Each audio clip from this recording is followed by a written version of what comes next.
प्रभु राम देव भगवान अल्लाह खुदा ईश आदि नाम एक ही शक्ति के हैं। वो कैसा है, कहां है, कैसे मिलता है, किसने देखा है? ये प्रश्नवाचक चिन्ह पूर्ण रूप से हटाने के लिए अवश्य सुनिए जगत गुरु तत्वदर्शी संत रामपाल जी महाराज के अमृत वचन, सर्व पवित्र धर्मों के पवित्र शास्त्रों के आधार पर।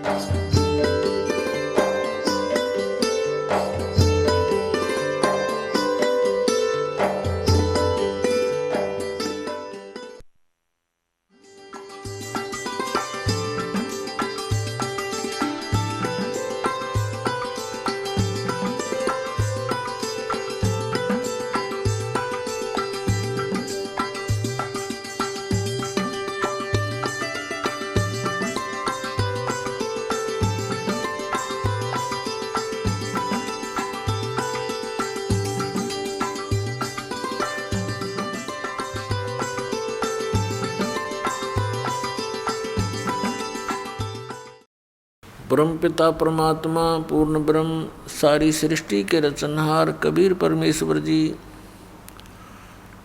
ये असंग ब्रह्मांड के स्वामी हैं। ये वही परमात्मा सन 1398 में विक्रमी संवत 1455 ज्येष्ठ सुदी पूर्णमासी के दिन अपने सतलोक से, अमरलोक से, सचखंड से सहशरीर आए थे। काशी शहर के बाहर बने एक लहरतारा नामक तालाब के अंदर कमल के फूल के ऊपर एक नवजात शिशु का रूप धारण करके ये भगवान विराजमान हुए थे। वहाँ से नीरू नीमा नाम के पति पत्नी थे। वो निसंतान थे। परमात्मा को गॉड गिफ्ट जान के अपने साथ उठा ले गए। जुलाहे के घर परमात्मा बड़े हुए। लीला में शरीर से जब 5 वर्ष के हो गए, बड़े बड़े विद्वानों के छक्के छुड़ान लग गए, क्योंकि परमात्मा का यहाँ आने का उद्देश्य एक ही होता है कि जिस वस्तु को हम भूल गए हैं उसको याद दिलाने आते हैं।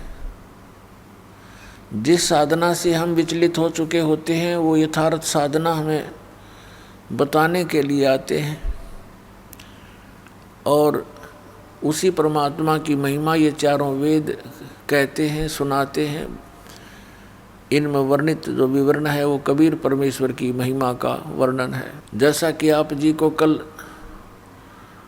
रात्रि के सत्संग में सुनाया और दिखाए थे पवित्र वेद कि ये परमात्मा क्या लीला करता है, वो वेदों में लिखा हुआ है कि वो परमेश्वर ऊपर तीसरे मुक्ति धाम में रहता है, सतलोक में, सचखंड में, और उससे ऊपर के लोकों में ये स्वयं विराजमान है। वहाँ से गति करके प्रस्थान करके आता है, सहशरीर आता है। यहाँ अच्छी आत्माओं को मिलता है, उनको फिर ज्ञान देता है, उपदेश देता है, तत्व ज्ञान समझाता है। वो अच्छी आत्माएं, वो दृढ़ भक्त होते हैं, वो परमात्मा के एक आज्ञा का पालन करते हैं, अपना भी जीवन सफल करते हैं। और हमारे जैसे भोली आत्माओं के लिए भी वो एक एफिडेविट बनाकर चले जाते हैं अपनी अमृतवाणी का, जिसके आधार से आज हमें भगवान को पहचानना बहुत आसान हो गया। पुण्यात्माओं, परमात्मा कितने दयालु हैं। आप बालक हो, बालक का स्वभाव होता है, माता पिता कितना प्यार देते हैं, सीने से लगाए फिरते हैं और बच्चे को कोई जरा सा भी छोटा सा खिलौना लेकर ऐसे ऐसे कर दे, माता पिता को त्याग कर उसकी तरफ दौड़ लेते। और वो जो उसको थोड़ी सी देर के लिए ललचा रहा है, वो उसको आजीवन वो सुख नहीं दे सकता जो माता पिता दे सकते हैं। इसी प्रकार हम अपने परमात्मा को त्याग कर, अपने भगवान को भूलकर इस काल के साथ हम लग गए। तब तो ये हमें अच्छा लगता था, क्योंकि दूर के ढोल सुहावने होते हैं। जब हम इसके संपर्क में आए तो इसने वो जलालत की आज आपके समक्ष है। किसी को गधा बना दिया, किसी को कुत्ता बना दिया, कोई सूर बना दिया, किसी का बेटा मर गया, किसी की बेटी मर गई, और किसी की स्वयं को किसी को कष्ट कोड या मानसिक परेशानी सदा बनी रहती है। अब भी यही स्थिति है, क्योंकि परमात्मा जब आए 600 वर्ष पूर्व हमें याद दिलाने आए, क्योंकि इस काल भगवान ने हमारे को बेसुध कर रखा है। हमारी वो बुद्धि छीन ली, समाप्त कर दी, दबा दी इसने कि परमात्मा कोई और है। वो ज्ञान नाश कर दिया जिसमें पूर्ण परमात्मा की विशेष जानकारी थी, जिसको सूक्ष्म वेद बोलते हैं। और जिस कारण से हम यही भटकते रहते हैं, वो परमात्मा दयालु हमें फिर से याद दिलाने के लिए आते हैं। पुण्यात्माओं, इतना अज्ञान ग्रहण कर लिया हमने, जहाँ भी हम जाते हैं एक जैसी दंत कथा सुनाने वाले ये संत मंडलेश्वर मिलते हैं, ये महंत मिलते हैं, जिनको कख का पता नहीं अध्यात्म मार्ग का। और हम इनको परम संत मान कर, महाविद्वान मान करके हम इनकी प्रत्येक बात को बगैर किसी ऑब्जेक्शन के हमने स्वीकार किया। पुण्यात्माओं, अब तक तो हम अक्षर ज्ञानहीन थे, हमारे पूर्वज शिक्षित नहीं थे, और जिस कारण से हम यही भटक रहे हैं। परमात्मा ने ये शिक्षा इसलिए प्रदान की है कि आप भगवान को पहचान सकें, और सदग्रंथों में जो लिखी परमात्मा की महिमा है उसको जानकर दृढ़ निश्चय कर सके कि सचमुच हम जो कर रहे हैं ये सही है, और भगवान कबीर है, परमेश्वर कबीर जी ही अल्लाह हैं, गॉड हैं, रब हैं। वो वास्तव में यही परमात्मा है, सर्व सृष्टि रचनहार, और यही मोक्ष देते हैं। यही हमारे पाप कर्मों का नाश करके इस जीवन में भी हमें सुख प्रदान कर सकते हैं। अन्य कोई परमात्मा, कोई इष्ट, कोई देव हमारे जीवन में आने वाले संकटों का वो निवारण नहीं कर सकते।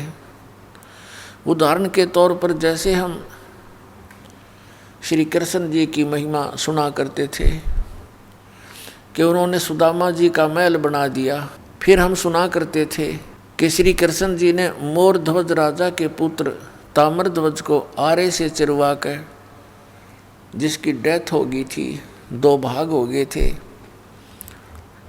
और उसको जीवित कर दिया। हम इन कृष्णों को देखकर इनको भगवान माना करते थे, लेकिन हमारी बुद्धि अधिक काम नहीं कर रही थी, क्योंकि हमारे पास कोई और विकल्प नहीं था, हमारे पास कोई ऐसा मेजरमेंट का साधन नहीं था जिससे इन भगवानों को हम माप सकें, तोल सकें, इनकी तुलना किसी से कर सकें। अब परमेश्वर ने और उन महापुरुषों ने जिनको भगवान मिले, उन्होंने हमें ये एक पैमाना दे दिया ISI मार्ग का, वेदों और ग्रंथों से प्रमाणों का। तो ये ISI मार्ग हैं के सदग्रंथ हैं, पवित्र वेद, पवित्र श्रीमद् भगवद गीता, और पवित्र उन महापुरुषों की अमरवाणी जिनको भगवान स्वयं कबीर साहिब मिले। उनमें से कौन कौन हैं? आदरणीय धर्मदास साहिब जी, बांधवगढ़ वाले, आदरणीय मलुकदास साहिब जी, आदरणीय दादू साहिब जी, आदरणीय नानक साहिब जी, सिख धर्म के प्रवर्तक, आदरणीय गरीबदास साहिब जी, गांव छुडानी, जिला जज्जर, हरियाणा वाले, आदरणीय घीसादास साहिब जी, गांव खेखड़ा, जिला मेरठ, उत्तर प्रदेश वाले। इन महापुरुषों की अमरवाणी और ये पवित्र सदग्रंथ, ये ISI मार्क है। इनके अंदर जो लिखा है वो फाइनल है। इसके अतिरिक्त कोई अपनी दंत कथा सुनाता है वो बकवाद घट रहा है, और वो अपना भी जीवन नाश कर रहा है और अन्य भोली आत्माओं को भी काल के ग्रास बना रहा है।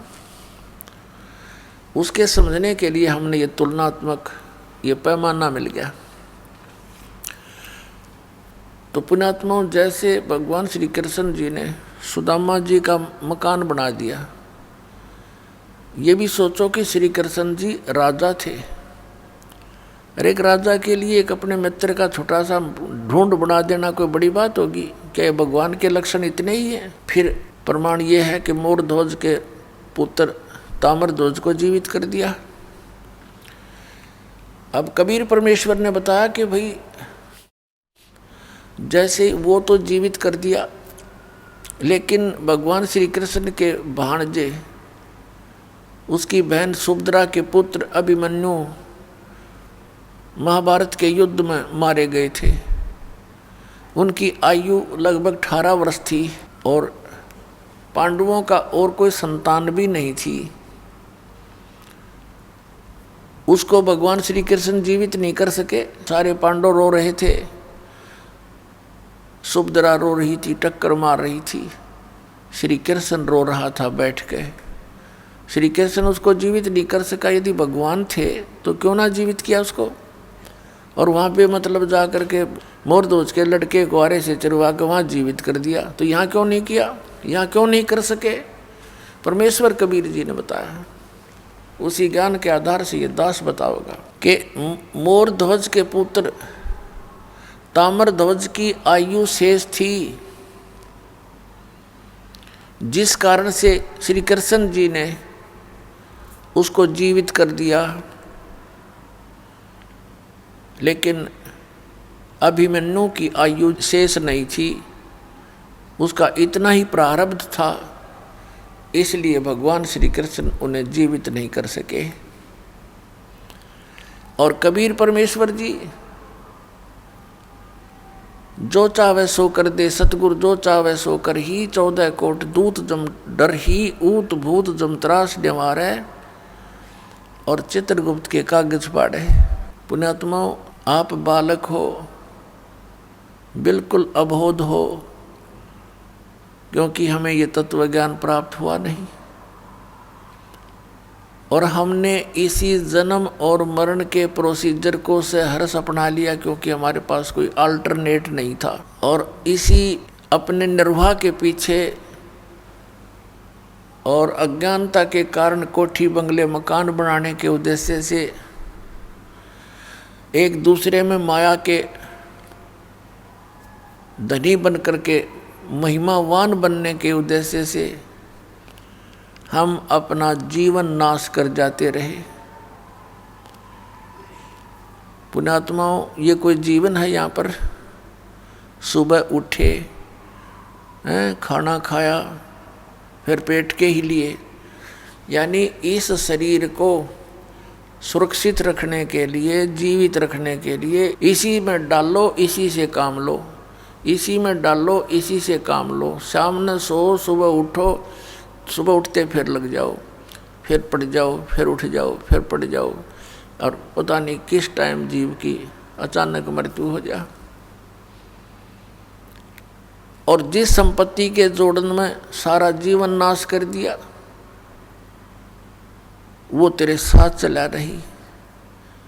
ये मूर्ख बना रखा अपने को। परमात्मा कहते हैं, राम नाम कड़वा लगे, मीठे लागे दाम, दुविधा में दोनों गए, माया मिली ना राम। एक उदाहरण देते हैं जो दास को खटक रहा है, और बहुत ही जीवित उदाहरण है आप जी के लिए बहुत सुधरने का। मेरे पूज्य गुरुदेव जी का आश्रम है तलवंडी भाई, जिला फिरोजपुर, पंजाब में। पूज्य गुरुदेव जी के सतलोक गमन के उपरांत ये दास वहाँ सत्संग करने जाता था सैटरडे संडे को सैटरडे को वहाँ पहुँच जाते थे। तो वहाँ के जो भक्त थे, गुरुदेव के जो शिष्य थे, उनका कोई रिश्तेदार वहाँ कोई वृद्धा गुजर गई थी, बुढ़िया की मृत्यु हो गई थी। उसका शोक व्यक्त करने के लिए शुक्र को आया था। शनिवार को वो जाने लगा 4 बजे से शाम को। उन्होंने कहा कि आप जी आज रुक जाओ। सहपरिवार था वो, 4 सदस्य थे घर, वो पति पत्नी, एक बेटा और एक बेटी। छोटी आयु के थे बच्चे, 10-12 वर्ष के आसपास। उनसे कहा कि आप आज रुको रात्रि में और सुबह सत्संग सुन के जाना। संडे को सत्संग होगा, रविवार को। उसने कहा नहीं, मुझे बहुत अनिवार्य है जाना, वहाँ चंडीगढ़ जाना है, मैंने बहुत अनिवार्य कार्य है, जरूरी काम है।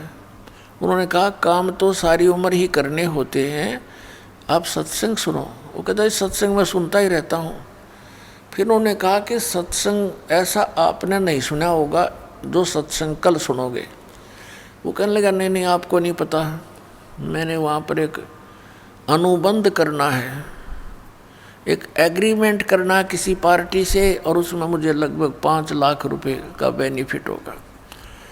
यह सन 1997 की बात है। 1997 के 5 लाख, आज के तो 50 लाख समझ लो। बहुत समझाया पर माना नहीं, चला गया। अंबाला के पास एक बजरी का भरा हुआ ट्रक खड़ा था, बजरी का भरा हुआ। वो किसी कारण से उसके डिफेक्ट हो गया था और उसको जैक लगा रखा था, पिछले व्हील निकाल रखे थे, जैक पर खड़ा था। और उसने तो उसमें वो 5 लाख दिखाई दे थे, कुछ ना दिखा आगे पाछे। और वो मारुति कार में 4 सदस्य थे। वह पूरी स्पीड से गाड़ी उस ट्रक के नीचे घुस गई। वो ट्रक पड़ गया, लगते हैं पहले तो समर लिए होंगे झटके में, और पूरे के पूरे गाड़ी समेत वहाँ दब गए उस ट्रक के नीचे, और 4 मर गए। अब चाट ले उन 5 लाख के बेनिफिट ने, सिर पर धर के नाच ले। भगवान बताते हैं राम नाम कड़ुआ लागे मीठे लागे दाम, और दुविधा में दोनों गए माया मिली ना राम। पुण्यात्माओं, परमात्मा से डर कर जो प्राणी चलेगा, यदि वो नालायक आदमी रुक जाता रात को, उसकी वह बला टल जाती, भगवान का सत्संग सुनने को मिलता, और कभी प्रेरणा भी हो जाती नाम से जुड़ने की। क्योंकि सत्संग में आने से हमारे अंतःकरण के मैल नाश होते हैं, हमारे ऊपर पाप चढ़े हुए होते हैं, जिस कारण से परमात्मा में अरुचि बन जाती है। तुलसी पिछले पाप से हरिचर्चा ना भावे, जैसे जबर के बेगते भूख विदा हो जावे। जैसे मलेरिया जबर के व्यक्ति को भूख नहीं लगती, कुछ खाने की चेष्टा करता है, रोटी आहार प्रतिदिन खाने वाला पदार्थ भी कड़वा महसूस होता है, उसको देखने की भी रुचि नहीं बनती। काजू सेब संतरे भी उसको अस्वादिष्ट लगते हैं। पुण्यात्माओं, न काजू कड़वे हैं, न मनुखा दाख कड़वी है, ना वो आहार रोटी कड़वी है। उसके शरीर की व्यवस्था बुखार ने खराब कर दी। उस जवर के प्रभाव से उस व्यक्ति को वो स्वादिष्ट वस्तु भी कड़वी महसूस हो रही है। अब उसका ट्रीटमेंट क्या है कि कड़वी कुनीन ही खानी पड़ेगी, ना चाहते हुए फांकी मारनी पड़ेंगी उन कड़वी गोलियों की, और फिर वो जबर कम होगा। जितना जबर कम होता चला जाएगा उतना ही भूख लगती चली जाएगी।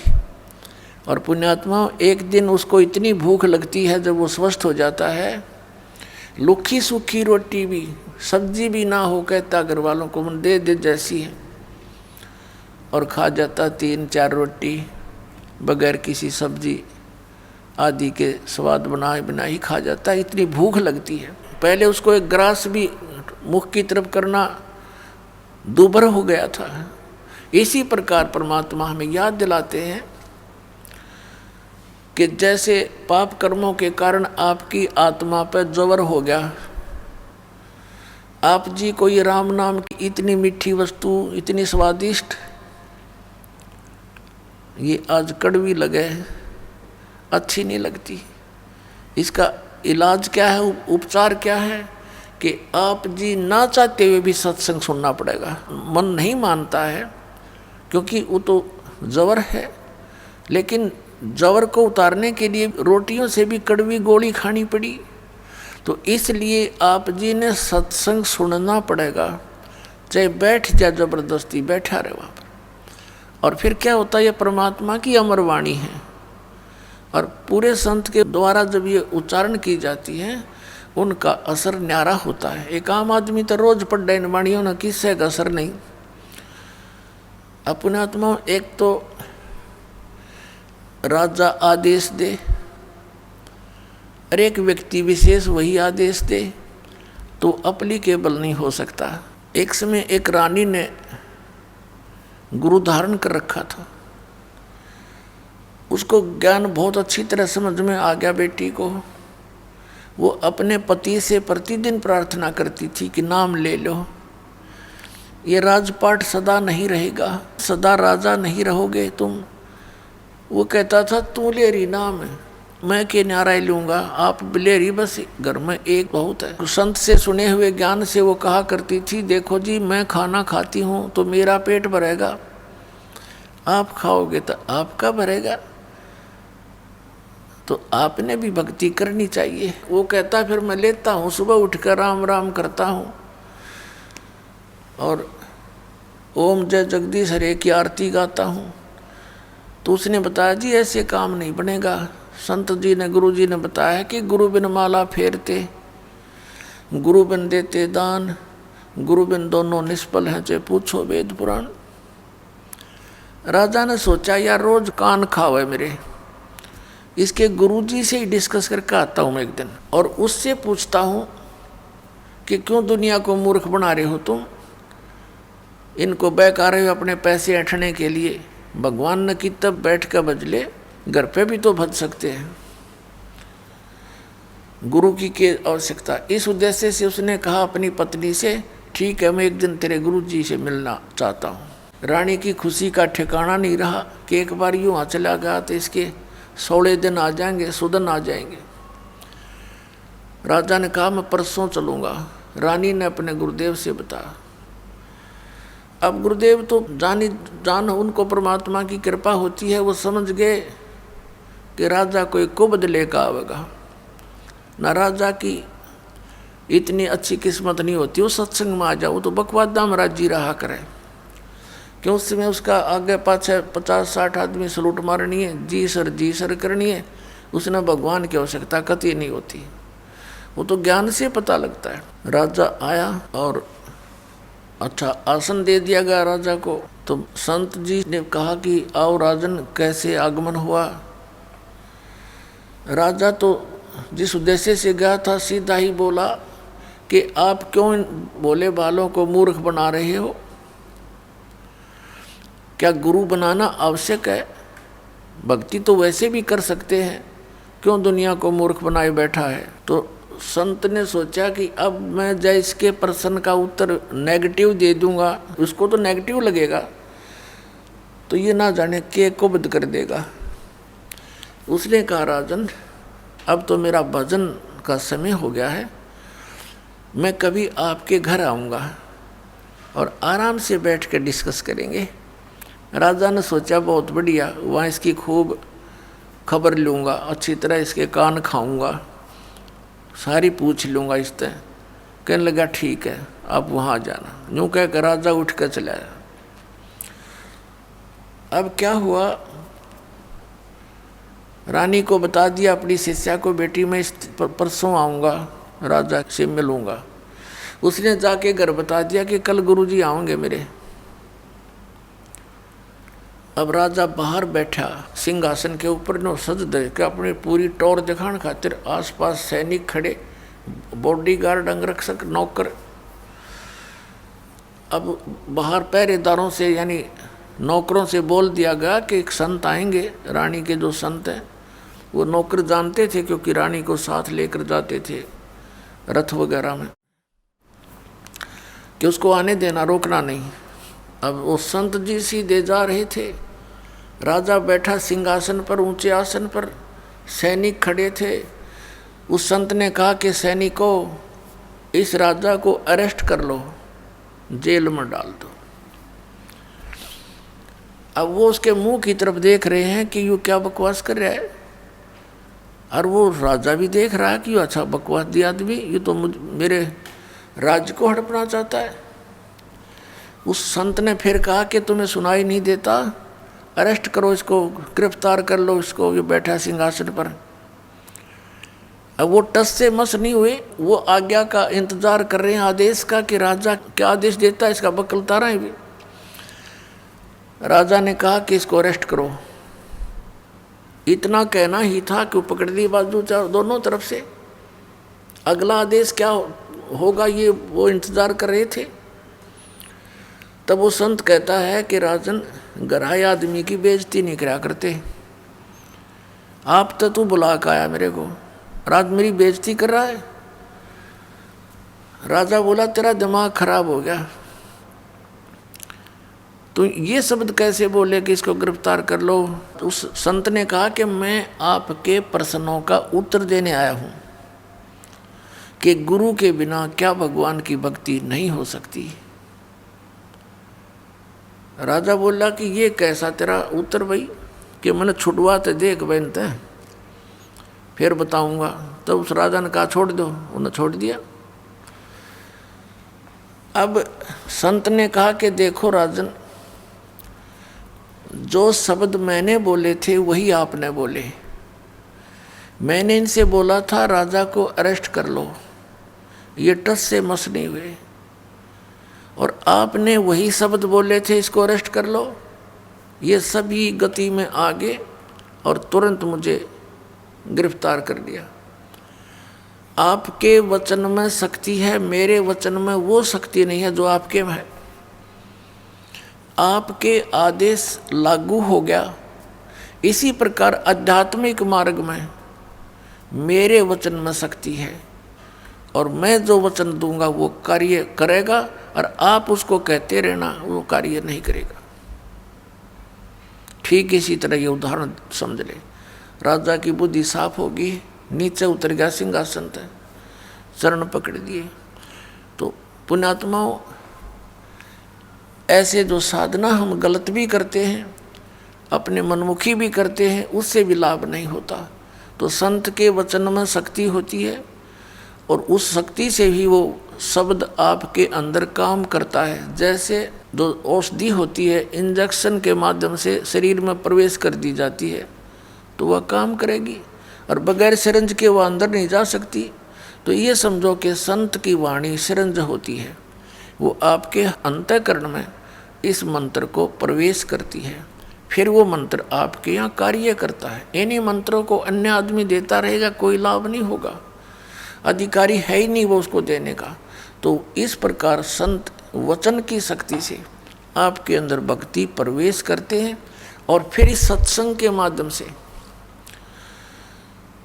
ये वाणी, अमर वाणी जो महापुरुषों ने बोली थी, उस वाणी को अधिकारी बोलता है तो वो आपके ऊपर असर करती है।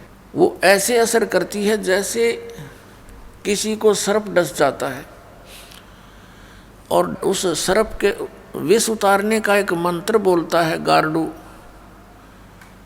वो सपेरा। तो उस समय वो व्यक्ति मूर्छित पड़ा होता है जिसको सर्प ने काट रखा है। उसको पता ही नहीं ये बोलने वाला क्या वाणी बोल रहा है, और उसको बार बार उच्चारण करने से कुछ समय के बाद उसमें हलचल होती है, विष उतर जाता है, और न उस वाणी को वो समझता है कि बोल क्या रहा है। तो पुण्यात्माओं, ठीक इसी प्रकार हमारे अंतःकरण, हमारी आत्मा पर पाप कर्मों का विष चढ़ा हुआ है।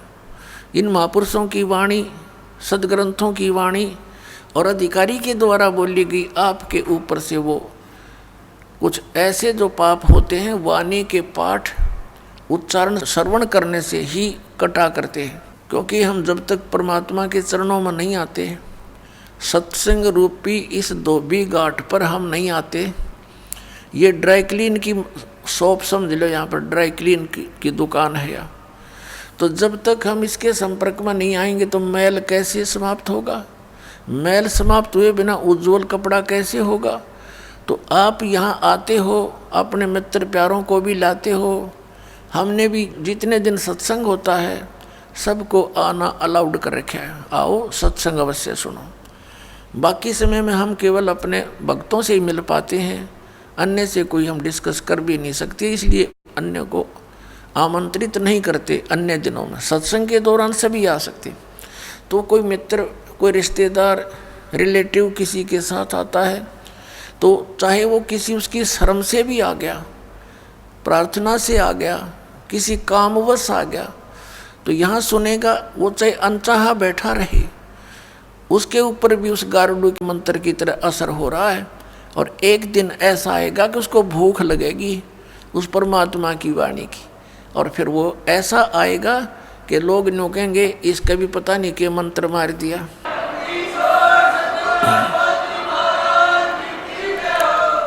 जब तक हम सत्संग में नहीं आते हम गोबर के भूंड हैं। आपने देखा होगा काले काले भूंड होते हैं, मोटे मोटे, इसे मोटे मोटे। खेतों में पशु गोबर कर देते थे और वो क्या करते हैं, दोनों पति पत्नी, वो भूंड और बूंडनी, वो क्या करते हैं, गोबर लेते हैं, उसके ऊपर रेत लपेटते हैं, कहीं कोई देख ना ले इसने और छीन ले जाता रहता है। और फिर उनको धका धका के उसने अपने बिल में ठोक लेते हैं, सुरक्षित संग्रह करते हैं, कदे कहीं फिर मिल रहा है कोई ना यो गोबर है। और जब उसको लेकर चलते हैं उस गोली के ऊपर का कदे ऊपर पड़े कदे तले पड़े, और उसको ढोते ढोते मनमाने किसी पशु के पैर के नीचे आके उनका दोनों का कसूमर निकल जाता है। सारा जीवन खो दिया गोबर इकट्ठा करने में, 1 मिनट में मर गया, गोबर खा भी ना सके वे। तो ऐसे ही परमात्मा ने कहा ये माया पुजारी जीव हैं, ये कलयुग के लोग, और इनको ये भोग भी नहीं सके, इनको यही भी होग। और एक भूंड यानी भौरा, वो भी भूंड होता है, वो जाता था बाग में, उसने देखा कि ये दोनों मेरे सजाती मित्र पति पत्नी सारा दिन ये इस काम में लगे रहते हैं, सारा जीवन व्यर्थ कर देते हैं, और ये गोबर धरा धरा रह जाता है, ये मर जाते हैं। उनसे समझाने की चेष्टा की कि भाई मेरे साथ बाग में चला करो, वहाँ बड़े आनंद हैं, अच्छा आहार है, बड़े फल लगे हैं, सुगंधित फूल हैं। अब वो क्या कहते दोनों कि भाई तू हमारा टाइम वेस्ट मत करया करे, हमने काम बहुत से, तू है ठाली आदमी, बेला आदमी, तेने काम कोई है नहीं, बाग में धक्के खान जाओ, ना सो जा हमारा, जब बाग में जाएंगे तो ये गोबर कौन ढोएगा, कौन इकट्ठा करेगा। अब वो चला गया कि ये तो भाई नाराज हो गए। कुछ दिन के बाद फिर ही मच्छी करके उनसे फिर चर्चा की। उस दिन उन्होंने कुछ थोड़ी देर ज़्यादा समय तक सुनने की चेष्टा की, फिर भी लास्ट में ये कह दिया भी नहीं, हमें टाइम नहीं है, फुर्सत नहीं। अपने आत्माओं, एक भगत सत्संग में आया करता, सत्संग ले रखा था और उसका मित्र था खास, उसने वो सत्संग ग्रहण नहीं किया, भगवान की भक्ति नहीं करता था। तो उसके पास जाता था मित्र, आप नाम लो, भगवान की भक्ति करो, चलो मेरे साथ सत्संग में। तो वो भी ये कहता था कि भाई मेरे पास टाइम नहीं, छोटे छोटे बच्चे हैं, तेरा तो दिमाग खराब हो गया, तूने तो अपना नाश करना है, तीसरे दिन भाग जा सत्संग में। कोई बात हुई। फिर वो मित्र फिर कुछ देर बाद जाता, क्योंकि उसको पता था कि वो गोबर ढो रहा है उन बूंदों की तरह, और वो कहता भाई फुर्सत नहीं, और बात बता तो इसने छोड़ टॉपिक ने। एक दिन उसकी मृत्यु होगी, छोटे छोटे बच्चे थे, कटकी टिकट ये कौन सा पटा लिखवा रखा मराए को नहीं 100 साल तक। अब सभी उठाकर ले जा रहे हैं, कोई लकड़ी ले जा रहा है, कोई पीछे पीछे जा रहा है, बोल रहे हैं राम नाम सत्य है, सत्य बोलो गत है। उसका मित्र कहता आज भाई को फुर्सत है।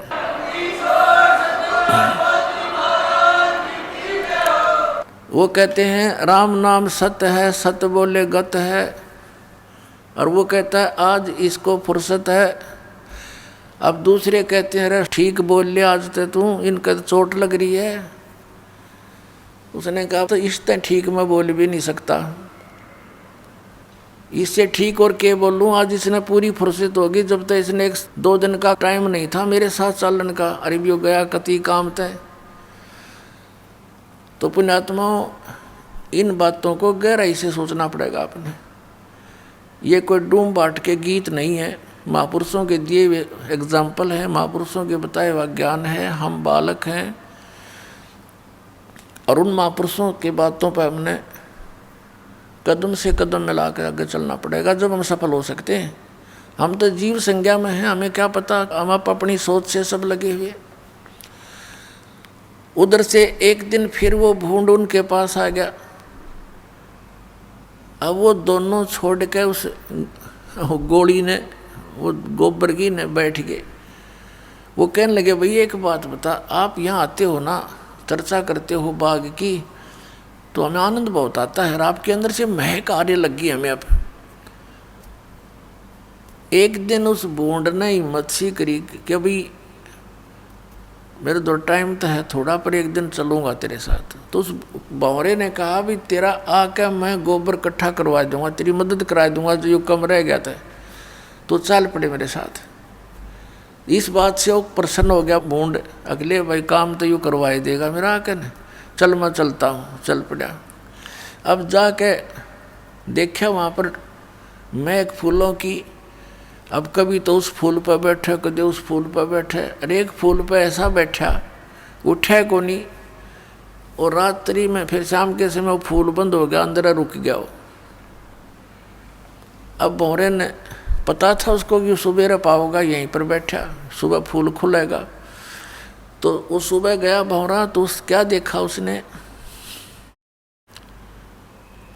कि वो फूल के ऊपर बैठा, वो फूल तोड़ लिया किसी ने, फूल बेचने वाले ने, और वो ले लिया किसी पूजा पाठ करनी ने, वो उसने मंदिर में चढ़ा दिया।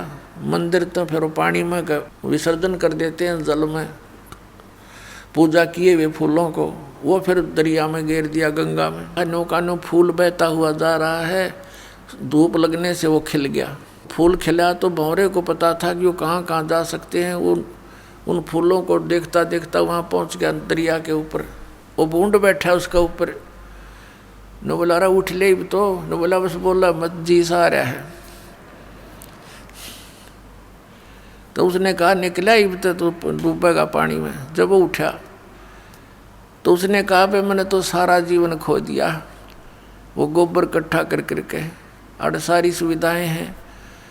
तो परमात्मा कहते हैं कि इस प्रकार जो परमात्मा से दूर प्राणी हैं, इस माया के जोड़न में लग रहे हैं संतों को, वो गोबर के बूंद दिखाई देते हैं।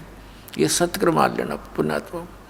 हमने इतनी माया चाहिए, कितनी, साईं इतना दीजियो जा मैं कुटुंब समावे, हम भी भूखे ना रहे अतिथि न भूखा जावे।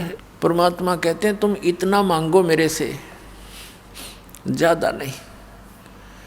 अपने आत्माओं अतिथि ना भूखा जावे, और जिसमें कुटुंब समावे। कुटुंब समान का अर्थ है रिक्वायरमेंट ऑफ फैमिली, परिवार की आवश्यकताएं पूरी हों, आया अतिथि भूखा ना जावे। इससे अधिक धन अगर हम मांगते हैं तो फिर हम भक्त नहीं। और पुण्यात्माओं परमेश्वर कहते हैं कर पे कारण कौन है, कर सेवा निकाम, और मन इच्छा फल दूंगा जब पड़े दणीते काम। एक समय परमात्मा जब यहाँ आए हुए थे काशी शहर में, कबीर भगवान वो इन अज्ञानी ऋषि महर्षि गुरु पीरों काजी मुल्लाओं के साथ चर्चा करते थे, ज्ञान गोष्ठी, और उनके पास कोई जवाब नहीं होता था। वो सारे चिंगर जाया करते, फड़क जाते और कहते ये कबीर झूठा है, कपटी है। उन्होंने बहुत कोशिश की, बहुत तरह उनको यातनाएं दी, मारने की चेष्टा की, परमात्मा को मारने के लिए भेजे। एक शेख तकी नाम के पीर ने गुंडे भेज दिए तलवार लेकर। परमात्मा अपनी झोंपड़ी में सो रहे थे, साथ में शेख तकी भी था। शेख तकी ने कहा इसको टुकड़े टुकड़े कर दो। गुंडे ऐसे तलवार मारे, परमात्मा के शरीर में आर पार निकल जा, फिर मारे आर पार निकल जा। उन्हें कई जगह से टुकड़े टुकड़े करने की चेष्टा की और तलवार निकलते शरीर उसाए हो जाए, नो का नो एज इट इज। तब उन्होंने अपनी तरफ से न सोच लिया ना मार दिए तो परमात्मा खड़े हो गए। नो बोला भाई बैठ जाओ तो दूध पिलाता हूँ, दूध पी कर जाइयो। अब उन्होंने सोचा हमने तो मार दिया था, यो आदमी खड़ा हो गया। बुखार चढ़ गया उन गुंडिया के और डांक ठोक दी, भाज लिए। एक हफ्ते पाछे परमात्मा गए उनके पास कि भाई मैं भूत नहीं, मैं परमात्मा हूँ, और वो मूर्ख की बात मत आया करो, क्रम बिगाड़ दिया तुमने। तब उनका बुखार उतरा आशीर्वाद भगवान से। ऐसे बहुत से जुल्म के इन्होंने। एक समय सरसों के तेल में उबलते हुए कढ़ाई में डाल परमात्मा को परीक्षा ली कि इसमें बैठ, जब तू भगवान है तो जीवित रह जाएगा, हम तना मान लेंगे। शेख तकी पीर कहने लगा। साथ में वो दूसरे गुरु जैसे ब्राह्मण लोग थे, ऋषि थे, वो भी दुखी थे भगवान के सच्चे ज्ञान थे। तो वहाँ उबलते तेल के सरसों के कढ़ाई में परमात्मा बैठ गए। उन्हें कहा या तो बैठना, हम तो पटकेंगे इसके में ठाक है। परमात्मा बोले ये कष्ट भी क्यों दूं आपको, मैं आप ही बैठ जाता हूँ। परमात्मा उबलते हुए सरसों के तेल के कढ़ाई में बैठ गए। गर्दन बाहर दिखाई देती, शेष शरीर अंदर है। अब सिकंदर लोधी दिल्ली का बादशाह भी वहाँ पर विद्यमान है। हजारों की संख्या में दर्शक खड़े हैं। जब परमात्मा डूबे नहीं, जले नहीं, मरे नहीं, शेख तकी हैरान हो गया। उसने कहा कि राजन, इसने तेल की तासीर ठंडी कर दी जंतर मंतर करके। तो राजा ने सोचा लट चेक कर लूँ, न्यू उंगली डालनी चाहिए। परमात्मा ने कहा राजन इसमें उंगली ना दिए, इस नालायक के कहते हैं, इसकी ना बेरा कितना फ़ारेनहाइट है, यो बहुत गर्म है और इसमें उंगली मत देना। लेकिन राजा के ना जच्ची, जब गुरुजी ना जलते कबीर साहब तो मेरे के बिजली पड़ेगी एक उंगली में। वो नटते नटते उंगली दे दी। जितनी उंगली तेल में गई थी उतनी कटके दूर होगी, अंदर निशान भी नहीं पाया उसका, और मूर्छित हो गया राजा। फिर राजा के चारों तरफ घूम गए उसके नौकर, पानी के छींटे छाटे मार के एक बेहोश में लाए। फिर पीड़ा इतनी थी वो फिर बेहोश हो गया। तब परमात्मा निकल कर आए तेल के से बाहर और पकड़ के उंगली को सीधा पूरा कर दिया। वह कटी हुई नहीं रही जब उसकी पीड़ा मिटी। बोलो सतगुरुदेव।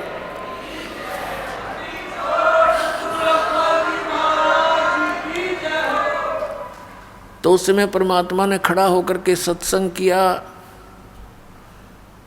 कि बोले बच्चों, ये जितने भी गुरु और पीर हैं ये तुम्हारे शत्रु हैं। तुम्हें डिवाइड करके बैठ गए, हिंदू और मुसलमान बना लिया। इन अपने स्वार्थ के लिए, तुम्हारे हित से इनको कोई लेना देना नहीं। तुम मेरे बच्चे हो, तुम एक पिता की संतान हो, हिंदू और मुसलमान अलग अलग नहीं हो।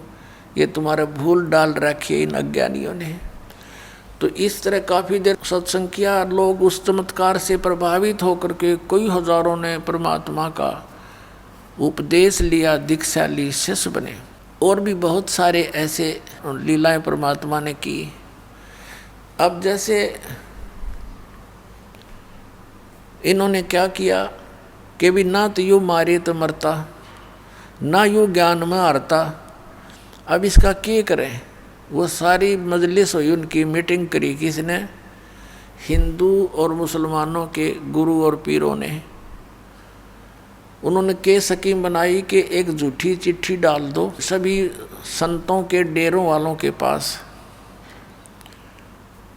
कि भाई कबीर भंडारा करेगा और 3 दिन का भंडारा होगा। प्रत्येक भोजन के बाद सबको एक असरफी यानी 10 ग्राम सोना और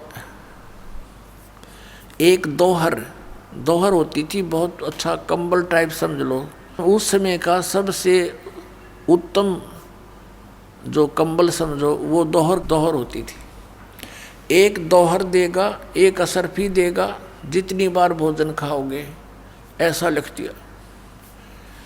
अब वो लालची माया के पुजारी, वो मंडलेश्वर, उनने सारे अपने शिष्य साथ ले लिए, छोटे बड़े रोगी कोडी जो भी थे उनके आश्रम में, और कहा सब लाल कपड़े पहन लो, साधु बन जाओ।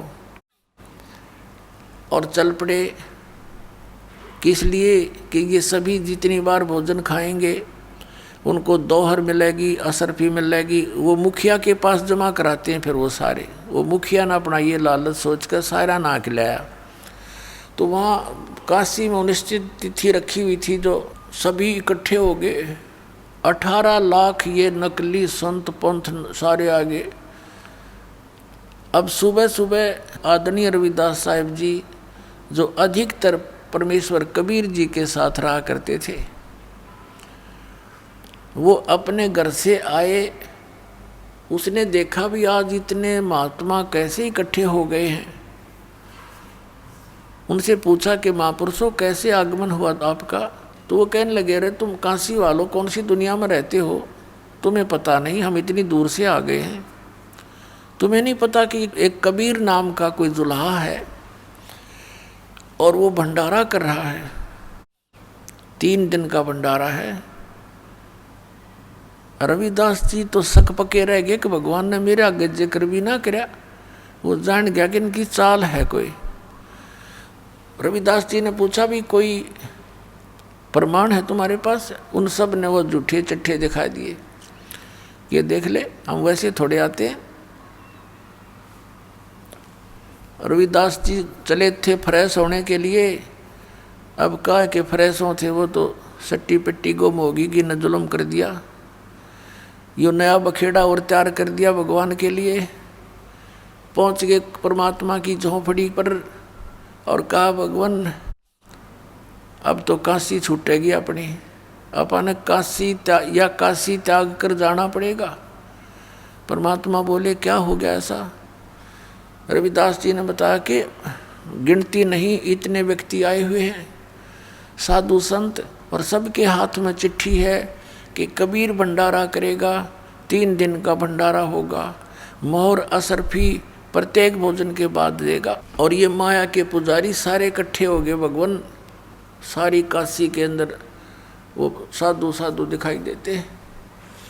परमात्मा कबीर परमेश्वर जी कहते सोचल छिद्र मैं करूं। कहने लगे रविदास जी आ जाओ, बैठ जाओ, अंदर बैठ जा मेरे पास। अंदर से कुंडी ला ले, आज सांकल नहीं खोलेंगे।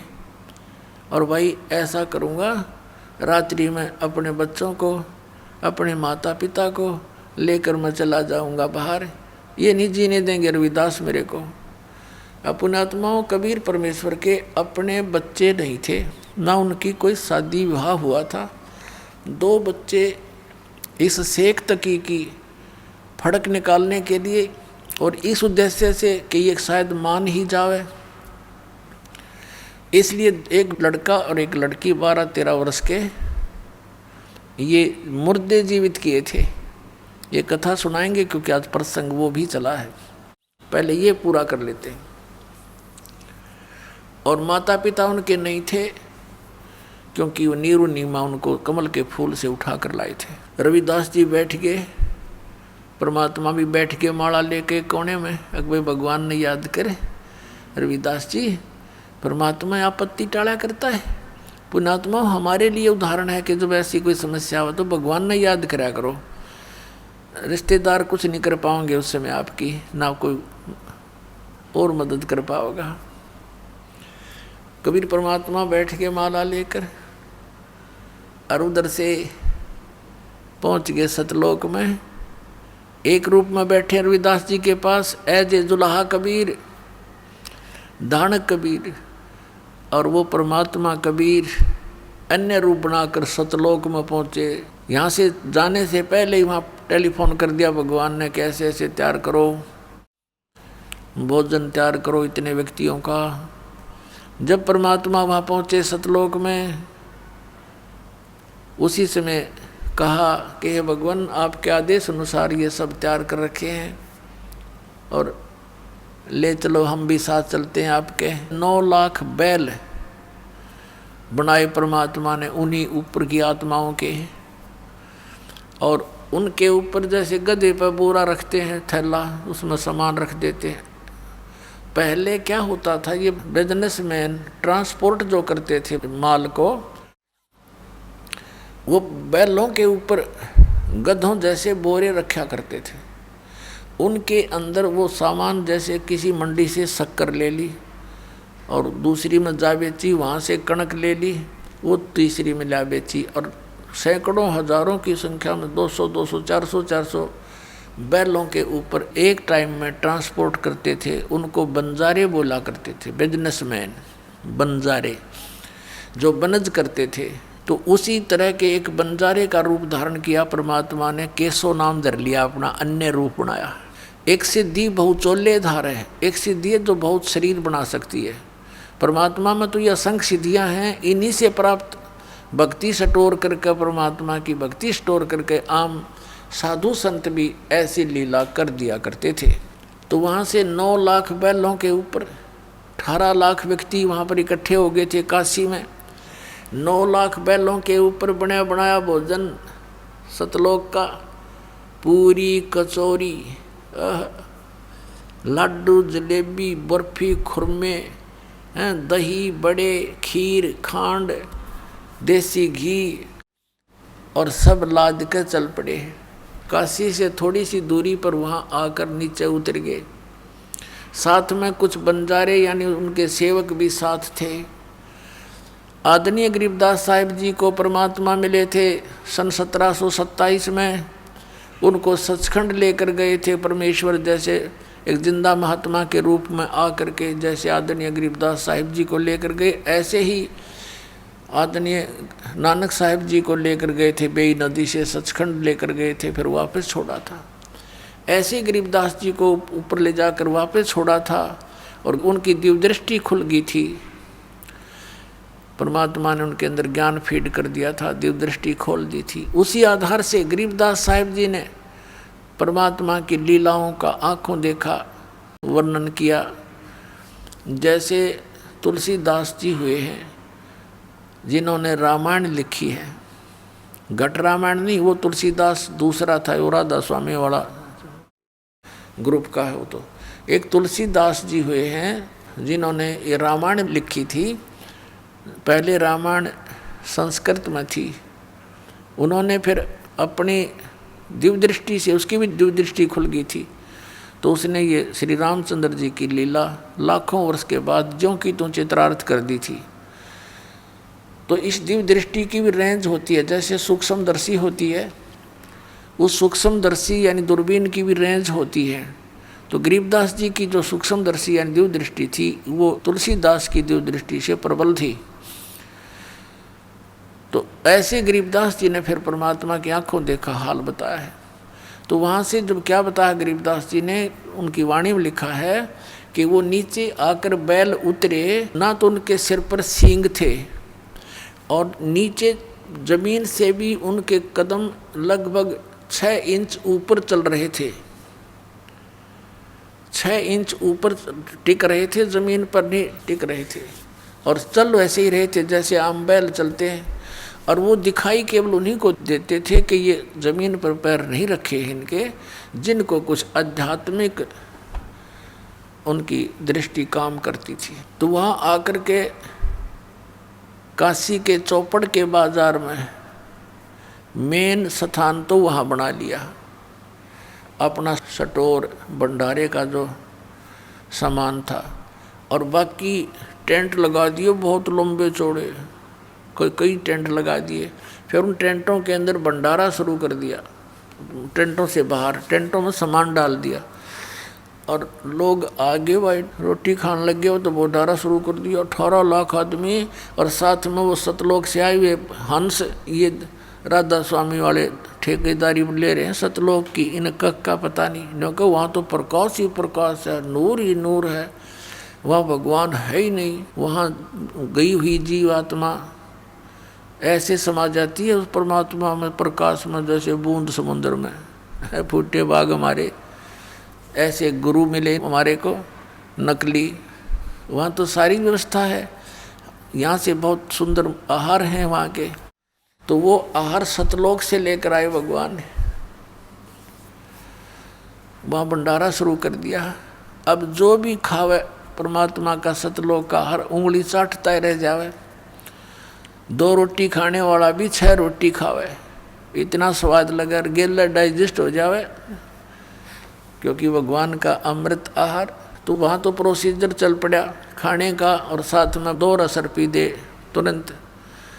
वो केसो रूप में आगे परमात्मा, और उन सब को भोजन खाकर आवे भाई इधर से आ जाना। वो उठावे 2 एक असर पी ले भाई, 2 रसर पी ले भाई, चलते रहो। अब उस शेख तकी जो सिकंदर लोधी का धार्मिक गुरु था, उसकी भी इस षड्यंत्र में मुख्य राय थी। तो उसने ये सोचा कि कबीर तब भाग्या होगा काशी छोड़ के, और राजा से कहते हैं,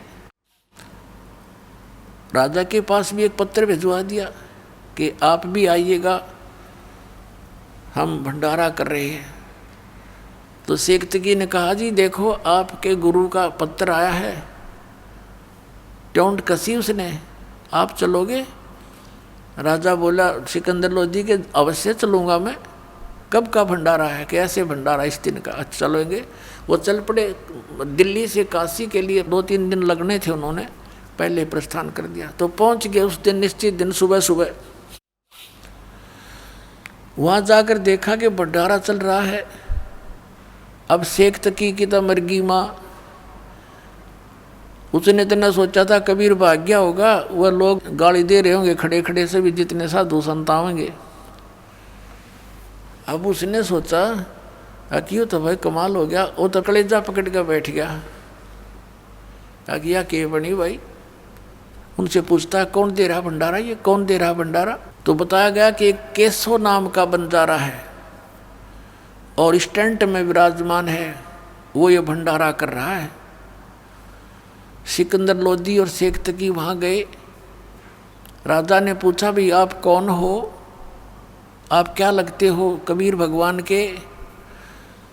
केशव रूप में विराजमान परमात्मा केशव बंजारे के रूप में कहता है कि मैं उसका पगड़ी बदल मित्र हूँ, यार हूँ, वो मेरा फ्रेंड है, मैं बंजारा हूँ। मेरे पास एक पत्र गया था उनका कि ऐसे ऐसे एक छोटा सा भंडारा करना है, कुछ सामान लेते आइएगा। अब शेख तकी नौकर, इसने छोटा भंडारा मान रही है तो भाई